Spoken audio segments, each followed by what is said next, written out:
వృద్ధులకు రేవంత్ రెడ్డి 44,000 రూపాయలు బాకీ పడ్డారన్నారు బీఆర్ఎస్ నేత హరీష్ రావు. కాంగ్రెస్ అధికారంలోకి వస్తే నెలకు 4,000 రూపాయలు పెన్షన్ ఇస్తామన్న రేవంత్ రెడ్డి ఆ హామీని ఎప్పుడు అమలు చేస్తారని ప్రశ్నించారు. బీఆర్ఎస్ హయాంలో అమలు చేసిన సంక్షేమ పథకాలన్నీ ఆగిపోయినట్టుగా చెప్పారు. వాటర్ కనెక్షన్లు ఉన్నటువంటి వాళ్లకు పెద్ద పెద్ద బిల్లులు పంపుతున్నారని మండిపడ్డారు.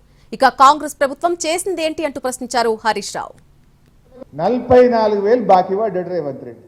రేవంత్ రెడ్డి నీకు నిజాయితీ ఉంటే ముసలోళ్ళకు 44,000 ఇచ్చినాక ఓటు అడుగు జూబ్లీ హిల్స్లా. ఈ దొంగ ఓట్లు ఎందుకయ్యా నీకు?